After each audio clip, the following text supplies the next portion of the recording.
So it's 3 a.m. in late July, and I've decided that I should film an intro for this video. Yeah, I'm making a King Dedede costume from scratch. I'm gonna divide this video in parts. Part 1 will be the outfit because I think it's the most straightforward, not a whole lot was my design. Part 2 will be the hammer, and then part 3 will be the crown. Please like, comment, and subscribe because I need something for all this work I've been doing. You don't gotta subscribe. I don't know if I'll make any more videos. This isn't a normal occurrence. I am so bad at documenting this process of making the coat and explaining what I did, so I'm gonna splice in some footage of me after the fact, just telling you, like, how this whole process goes. So I'm at my grandma's house, and we are putting together the coat. At this point, we've just about cut all the pieces out. We got, a Santa outfit pattern, and just slightly altered that. I'll go into more detail later, probably. We did make adjustments to it. We did actually change the back. We made it, ever so slightly come out a little further to make it billowy, to make it hang open more. And the sides almost completely changed, whereas the sides before were kind of straight right angle sides like a normal kind of Santa coat. We have them curved to look more royal. And yeah, that's what we're doing today. Hopefully we get it all done today, I'm not sure. We've been working at it since 9 a.m. and I'm very tired. It's about 1. So this is the coat on a dress form. Professional. I know. And then sewing it together was pretty easy. Just normal sewing machine stuff. So pretty easy for someone who knows how to do it. Not me, which is why I had my grandma's help. We're just about done with it. We need to hand sew this white fur trim to the fleece underneath. Get my camera yards out, but something I mentioned in the video is we had to hand sew the white fur down on the red fleece. So the fur part was sewed to the red where it kind of like hung off, and then we pulled it back up and tacked it down and then sewed it so that it didn't get any longer, but the white fur was the trim.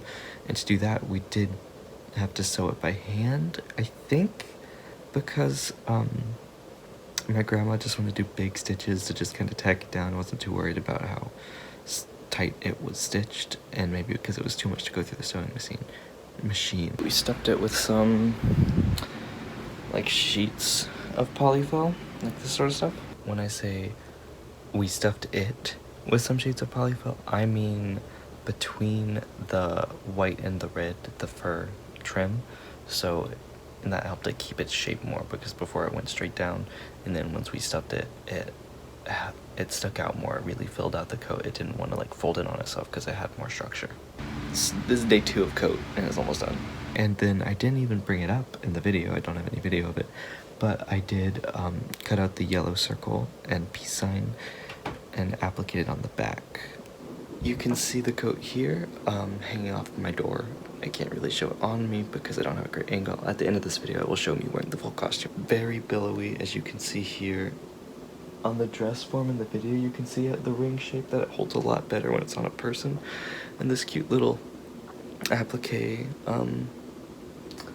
peace sign here that I got my mom to do. It looks really nice anyways. Like, when you get up close, you can kind of see some bumps, but that's nothing important. One piece of the costume that I made that I don't have video of the process is this face mask here for, you know, his mouth, as you can see. I made this before Corona got crazy, so premonition, unfortunate premonition, but I just cut out the shapes with and felt, and she appliqued these together as well and put the elastic on it. I'll put that on and show you how it looks. Isn't it cute? It's fun. It's so fun.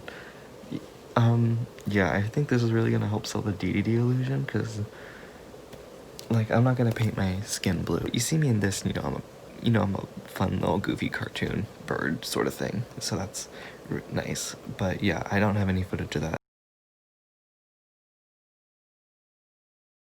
So this is probably the last update for the costume clothes part. So let me show you what I've got. Gloves. I have two of them. I only have one hand. The other's holding my phone. Two gloves. Pretty easy. Just traced an oven mitt onto yellow fabric.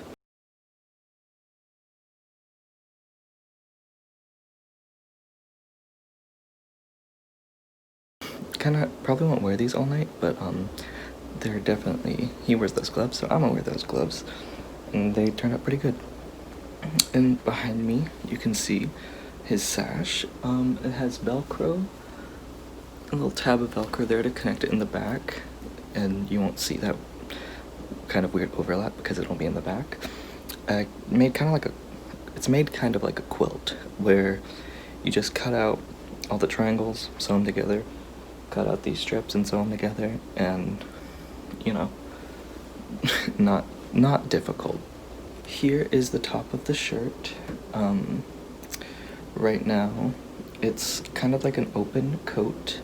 The sides of it, though, are triangles, so that way, when they overlap, they form the kind of V that Dedede has. And the only other thing I have here, hanging amongst my jackets, doesn't really look like much. It's just a skirt, essentially, because it's easier to make the whole body piece two separate pieces, the skirt and the shirt, because to connect them is kind of pointless, and this will just kind of give the hang down effect to that his tunic, not tunic, but, you know, his shirt thing does. 2 days before Halloween, I am in my dorm on campus, and I have the last piece of my costume. Some shoes. I got canvas shoes from Michael's forever ago because they were on super sale for like $2 or $3. And I got some Rit lemon yellow dye from Walmart and dyed them yellow, and that's King Dedede's shoes, baby.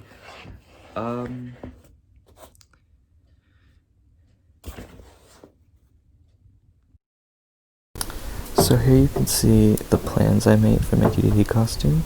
I drew out about how tall everything is, and I took measurements off of my Dedede amiibo. This guy. I took measurements to see proportionally how tall the hammer was to him, and scaled it up to my height, so I could see, you know, how tall to make everything. Here, I mean, a very crude drawing of about how tall I am and how tall the hammer would be. It's pretty much the same height as Dedede, so it's gonna be about my height, and I'm making it out of cardboard. I did some calculations here, roughly.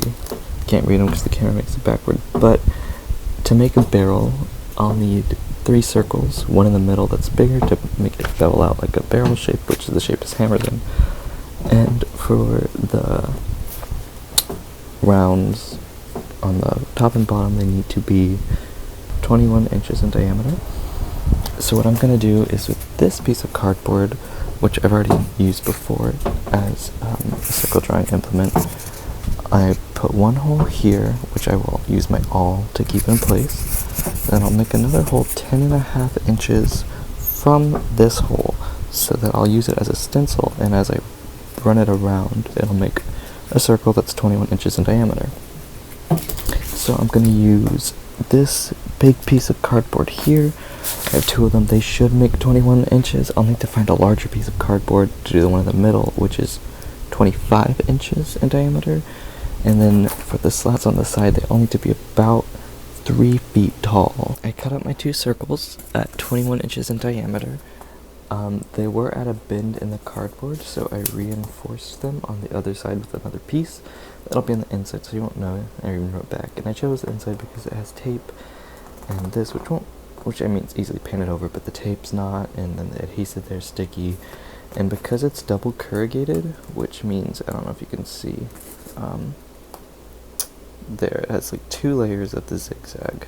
I found that working with double corrugated cardboard like this, even though it's sturdier, it's also like airier. Like if you squeeze it, you can flatten it because it has a lot of air in it. It keeps it sturdy, so it's good for using in something like the tops and bottoms, and especially this, since it's going to be like the skeleton. But because of that, cutting it with scissors makes this really nasty edge on the side you cut it with that's not smooth like you get when you cut single corrugated, just because it's so thick. And cutting it with a box cutter is fine, but it's hard to cut a circle with a box cutter. Like, I could, but because the front side is fine, it's not really an issue. I was thinking I might need to paper mache the outside of it just to make it smoother because, like I said, I did a trial and I mean, it might be just user error. It might be because cardboard's not sturdy. There are gaps in it that I think are just going to be hard to avoid because I'm not an expert craftsman. So I'm gonna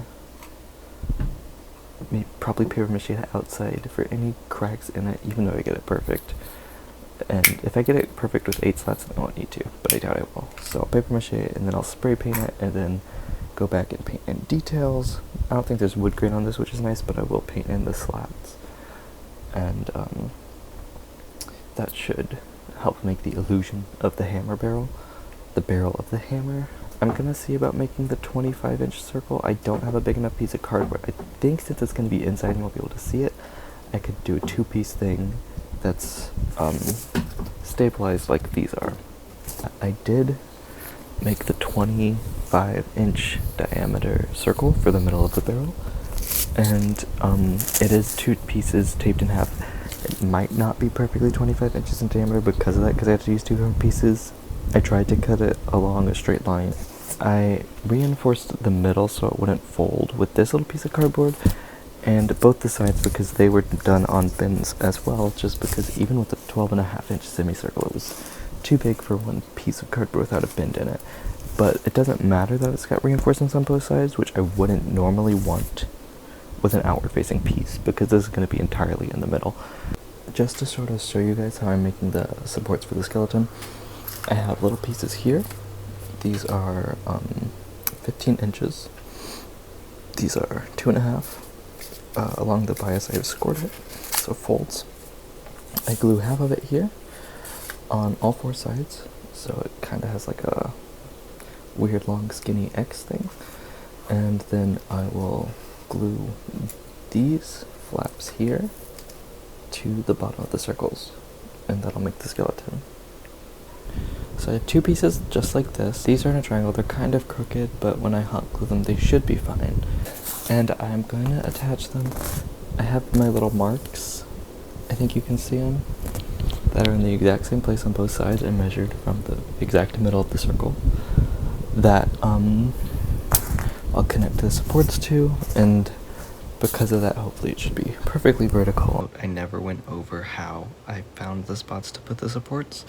I measured from the middle of the circle a certain number of inches out. It was like 6 or something from each side, and one, since it was a triangle, one just went up, and that was where I put it, like 6 inches from the middle. And then on the bottom one I measured 6 inches down, and then like 3 inches each side, so then it made like a perfect little triangle. Here it is on the floor. It comes up about a little below my waist. I'm not that tall, but it's proportionate to me, so it'd be hopefully to your waist on whoever is making this costume. And yeah, it is very large. It looks a little lopsided, which I'm not crazy about, but it doesn't seem any noticeable. Maybe it's because it's standing up and I have my fan on and it's woodland and the glue might not be super dry, but I'm thinking once I put the slats on it, they'll help straighten it too. Here is my handle. It's huge. This tube is 3 feet long. It is from an old roll of heavy paper, like probably watercolor kind of paper. So I wanted this tube to be 3/4. I found this tube that's 3 foot. I don't think, without having to buy another roll of paper that's 4 feet long and then cutting it to size, I would be able to get a tube longer. That's without spending money. I wouldn't be able to, but also I just think it'd be really hard to find something like that. How this is gonna work is this, you can see here, this is marked 1 inch in. This is gonna go 1 inch in and directly in the middle where this support is, the bigger one that creates the bevel out.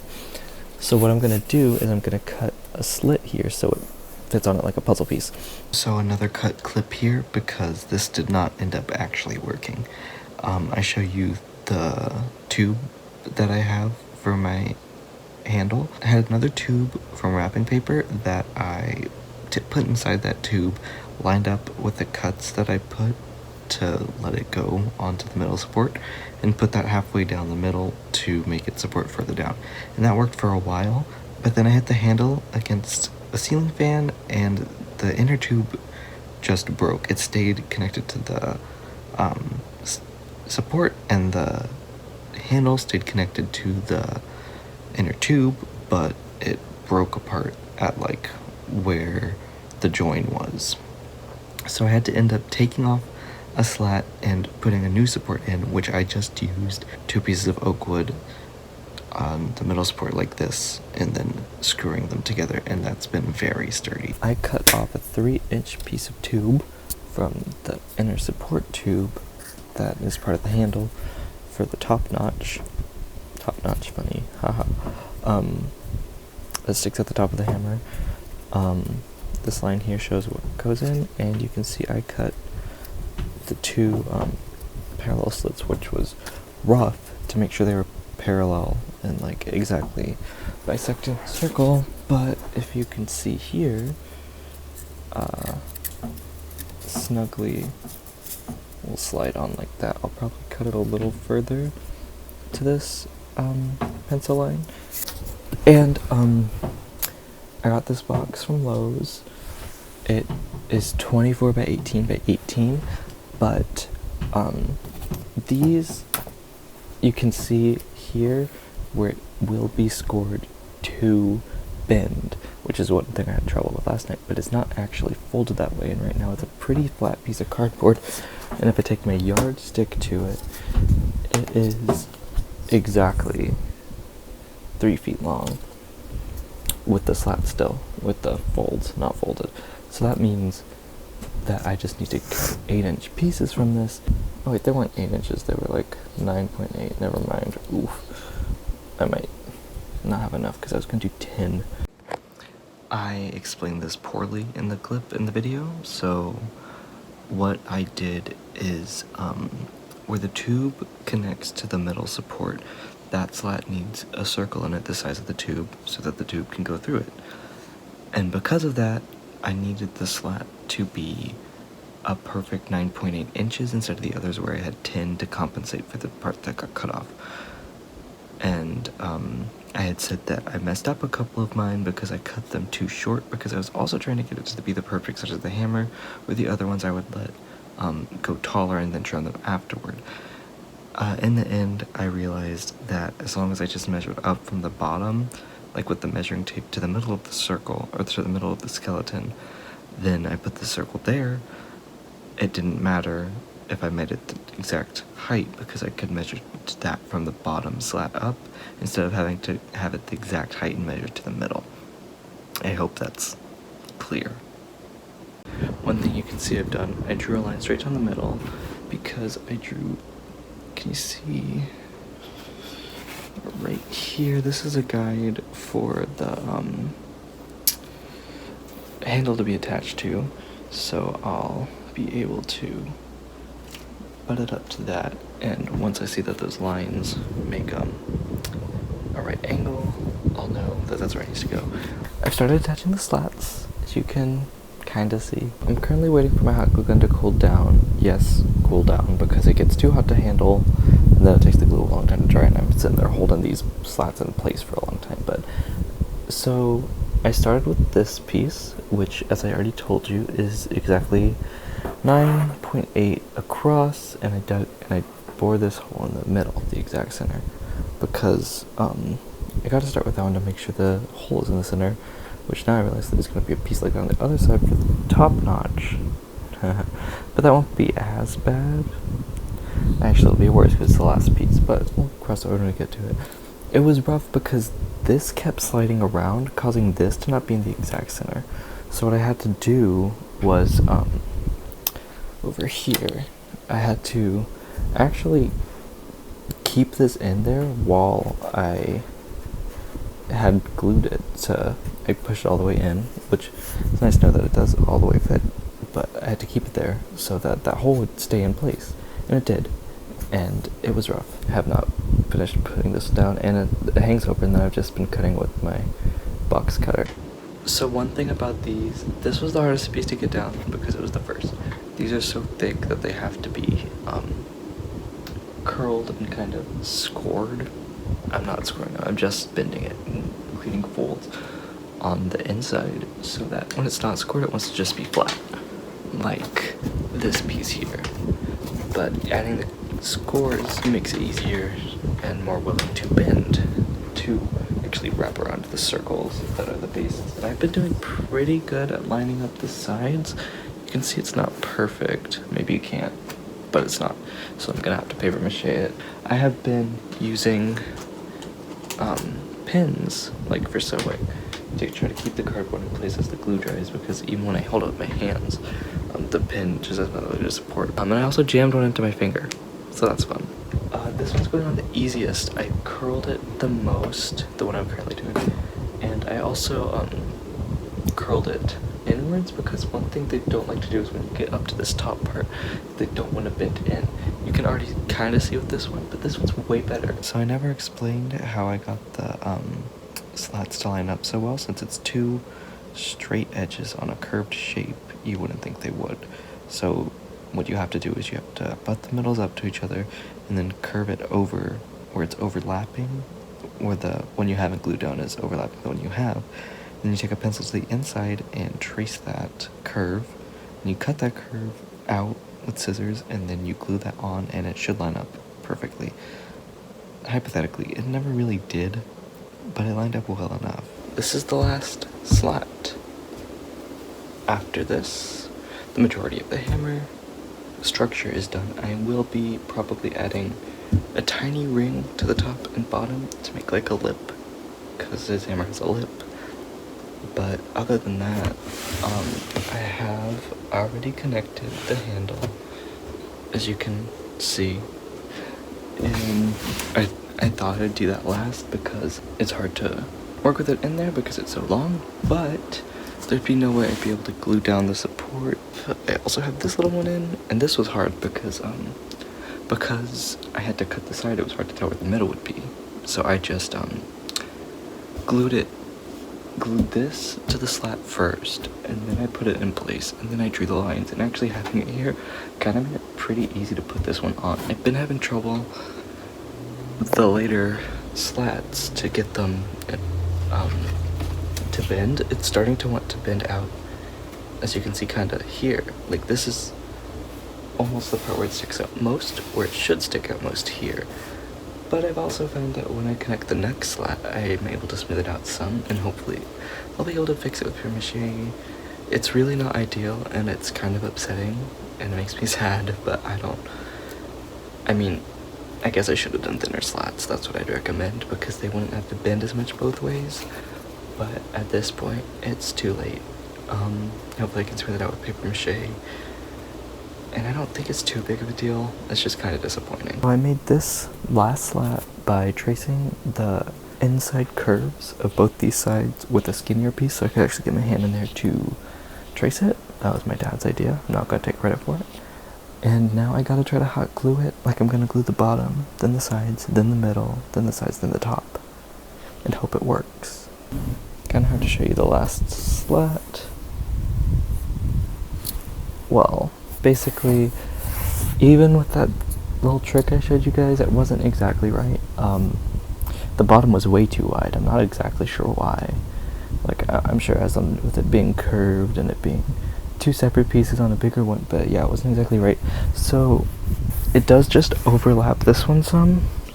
There's a bit of a lip, and towards the top it was also too wide, and it wasn't bending right, so I had to cut it, and there's a slit here. So that's all just stuff that's going to have to be paper mache'd over. And this part right here, it just didn't touch. I couldn't get to touch. So the last that was rough, but just letting everything dry before I moved on to the next step was how I did it. As you can also see, I added little rings to make a lip. One of them's not exactly right, the other one looks a lot better, or fits a lot better, but it's really close, and I'm sure with paper mache I can get it to look fine. phase 1 of making the hammer is done.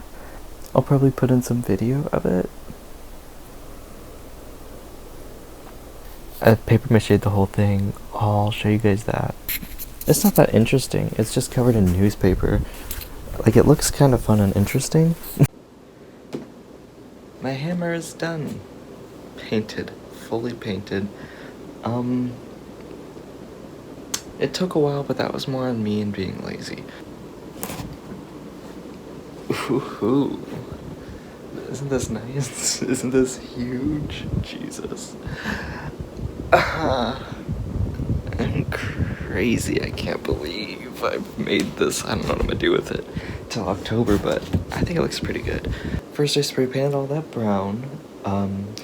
That kind of lifted some of the paper mache, probably because I only did one layer, so I went back with some glue, some of the paper mache liquid, just on my fingers, flattened stuff down. That created some shiny spots. I went back over that with more spray paint. It took almost 2 whole cans of spray paint. It's very large.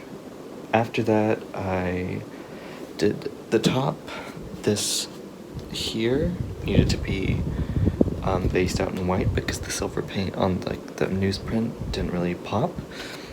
I didn't base this out at first. For the pink it was fine. For the star, the yellow, it kind of needed the white. Once I didn't use it, so I used a ton of layers. Not ideal. I would say these lighter colors especially base them out in white if you're doing anything like this, which I don't know why you would, but process. And then for these stripes, I took a measuring tape and wrapped around the top, the middle, and then the bottom of the barrel, and I divided that number in 8s and put a mark at each of those 8s, and then used a ruler to make those lines by just curving it, because you can still kind of curve metal rulers. That's the hammer. Absolutely wild. Took over a month, but that's on me. If I was doing this straight through, making the armature, paper macheing, and then painting, if you were crazy, I would say you could get it done in a week. But I am lazy and I got it done in a month. All I gotta do now is the hat. The hat and crown.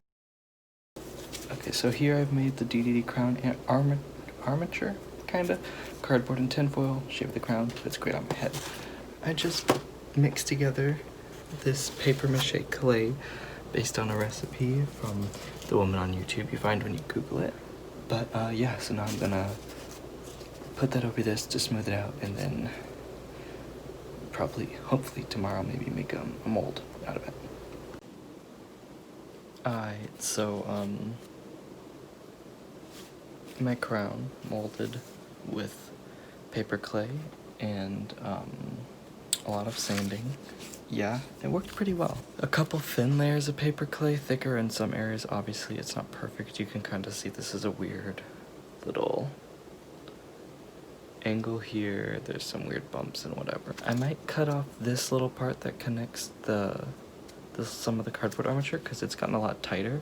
I guess, like, it was bespoke to my head, and I don't think my head grew, but now that it's so much stiffer, it's harder to just slip on, which I did anticipate. I've started every one of these segments while wearing my crown, so why stop now?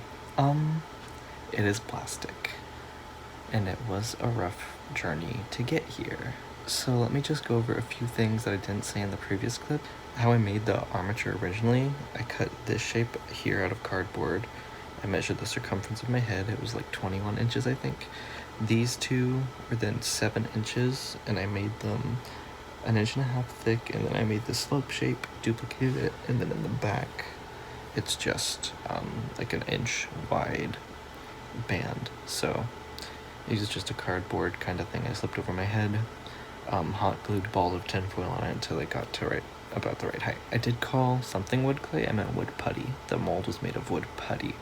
So what I did for that, we filled the box up a bit with some wood putty, and then we pressed the crown down into it. We'd covered the whole thing in vegetable oil so it wouldn't get stuck, and poured another layer of wood putty over the top of it to make 2 halves of a mold. So it could open. So after we made the mold, my plan was to melt down number 2 plastic and put it into the mold. I'm gonna take this thing off. But the thing is that gets to a point where it's malleable and can be formed into blocks, not liquefied. And if it does, which it will eventually, it's hard to do at home and it's hard to do safely. I tried to melt down plastic to a point where it could be used, and it did not go well.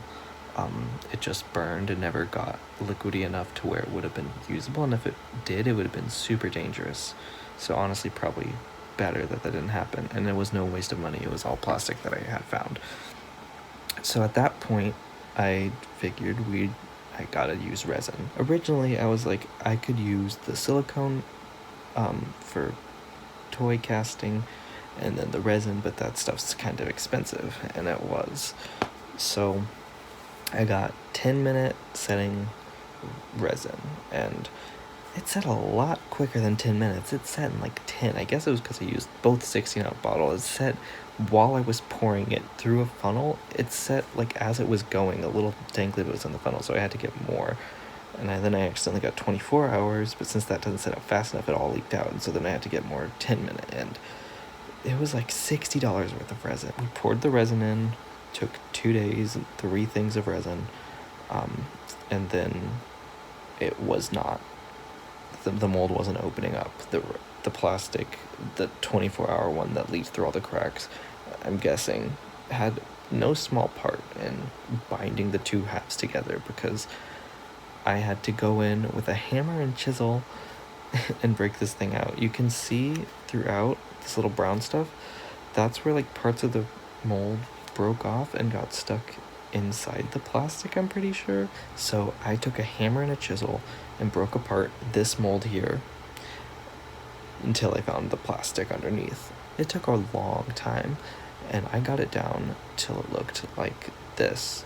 I have a video of it and spinning around to get all sides to show you this is what it looked like after I broke it out of the mold. And from there, I took a smaller chisel and hammered to it, and had my dad hold it, because at that point, it was just moving whenever I tried to chisel it. So I had him hold it, and I was able to break up a lot of the bigger chunks. And then after that, there was still a ton, so I took it to basically a grinding stone. I don't really know what it is. It's like a huge Dremel, which a Dremel is a little tool that spins around really fast, and it sands it basically. I would just rotate around, breaking off chunks of rocks. I use safety goggles, don't worry, until I got down to like plastic, and it smoothed out a ton. And then after that, I obviously couldn't get to the middle because it was like a rotating stone. I couldn't fit it around. So I used a power drill with an attachment that's kind of like a grindstone, that might be what it's called, kind of like a grinding stone, and I would clamp this to a workbench and just like drill off layers till it got smooth. And the middle was harder because I had to drill off more, because like I said before, it was already tight around my head before it was plastic, and now it's really not bending, and it was a lot thicker in the middle because of all the mold that was stuck to it. So I had to shave off so much, and as you can, I can't slip it down my head. I have to squeeze it at the sides pretty much. A ton of that, a ton of sanding, and here it is. It was like Da Vinci making David.